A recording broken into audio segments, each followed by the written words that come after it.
To focus on another big and worrying story, which is the slow but steady resurgence of the coronavirus. We're seeing it across the world, countries in Europe, like England, for example, seeing a big surge, and also surges in South Korea and China of the virus. India still not seeing those big numbers, but are we, is the world overall heading for a fourth COVID wave? I'm joined by Dr. Gagandeep Kang, who's one of India's leading virologists. Thank you, Dr. Kang, for joining us. It's always a pleasure to have you on. Let me just ask you the sort of big picture question, Dr. Kang, which is on everyone's mind, that as we see this uptick of the coronavirus around the world, it's not all over the world, it's only in certain countries at the moment, as I said, Western Europe and Asia, Southeast Asia.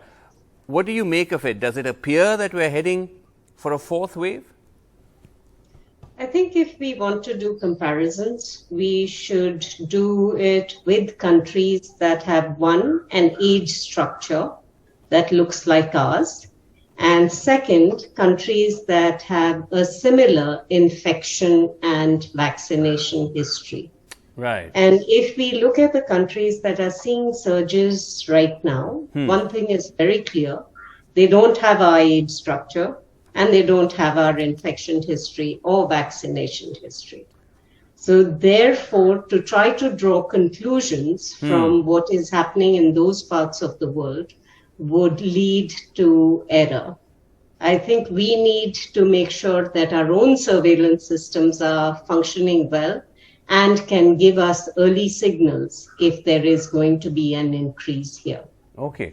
Let me just ask you about those countries, though, and get into India in a second. But if one looks at those countries, as I mentioned, like China, South Korea, in the East, and England and parts of Europe in the West, are those countries, you believe, heading towards a sort of fourth wave? And could that then be the precursor of a kind of global fourth wave? Well, I think China is very different from the rest of the world, including South Korea, because China simply does not have the infection history that other countries have had. They've also had very widespread use of inactivated vaccines, and we know from other parts of the world, particularly South America, that 2 doses of inactivated vaccines don't necessarily protect very well. South Korea is in a different situation. Again, a country that was able to suppress infections quite effectively early on, but then also trying to achieve high vaccination coverage with a mix of different kinds of vaccines. They're also a country that has a population structure that is skewing older than India. So I think those 2 countries do not resemble India, and nor does Western Europe.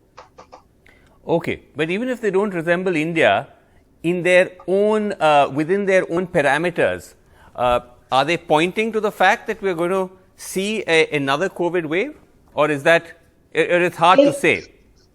I think in China it's very possible that they will allow for restrictions to be reduced somewhat, so that we will see more cases in China with time.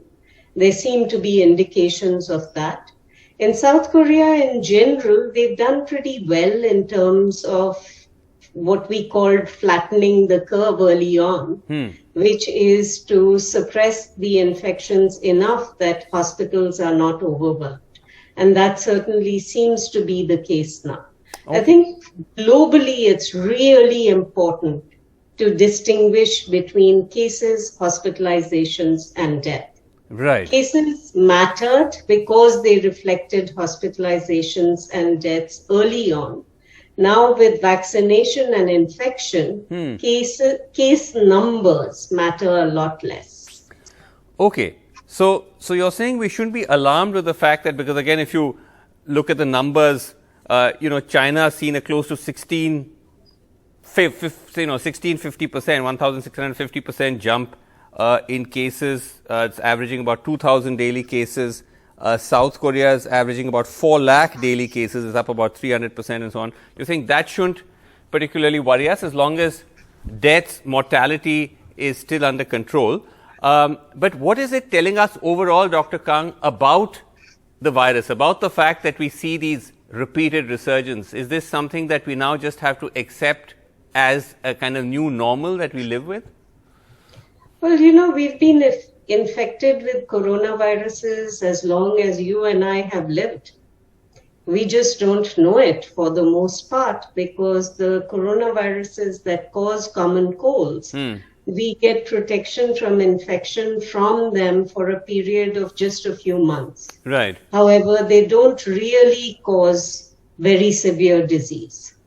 So if we have new variants that resemble Omicron, we are on the same ground as we are with seasonal coronaviruses. Right. The worry really is you have something that is as transmissible, as able to infect as seasonal coronaviruses, as Omicron, but also able to cause severe disease.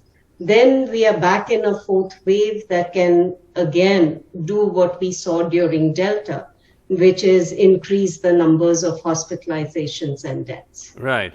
But at the moment, from the numbers you're seeing for hospitalizations and deaths in these countries, are you seeing evidence that this is something more deadly or not? No. Currently, it looks like BA2, which is taking over from BA1, is causing infections that resemble BA1. It's more transmissible, but it does not seem to lead to more severe disease. The mixed strains that we are seeing that have a variety of different names also do not seem to cause more severe disease than variants we've seen before. So therefore, in terms of disease and mortality, I don't think there is any need to immediately worry about what is happening. Okay. Coming now to India, where, as you said, that we can't really extrapolate from what's happening in other countries. India, just to repeat for our viewers, the average daily cases are actually currently around 2,000, 2,300. It's down 91% from the same period last month. COVID deaths are down 80%, averaging about 90 deaths in this past week compared to earlier. So those numbers are down. But when you look at vaccinations, Dr. Kang, because the overall pace of vaccinations has come down, is that somewhat worrying? I actually think we've done a brilliant job with vaccination. And getting to the first 90% is as much effort as reaching the last 5%. So as you have more and more people that have been reached through vaccination, what you wind up with is the populations that are harder to reach and get vaccines to. So that's why we should be expecting the pace of vaccinations to slow. And given the coverage that we have, I think for the individuals who continue to be unvaccinated, we have to continue to emphasize that their risk remains high. However, for those who have been vaccinated, the risk has significantly decreased, and that is the bulk of our population. Okay. But about boosters, though, for adults, because that's still something which we've not opened up yet, should we be doing that? I know a lot of people are all in favor of boosters. I'm all in favor of our immune system. So I think that if you have received 2 doses of vaccine and you have been infected, whether you know it or not, you're in a pretty good position. And most of our country has actually been infected. How do you know whether your antibodies came from infection or vaccination? Well, the best way is to look at children. And in most of the recent sero surveys that have been done prior to children beginning to receive vaccine, 80% of children in many states had antibodies. So that tells me 80% of our population has acquired infection and been vaccinated. In that situation, are boosters essential? I think boosters are useful for people who are at higher risk, which is the elderly and people that have comorbidities.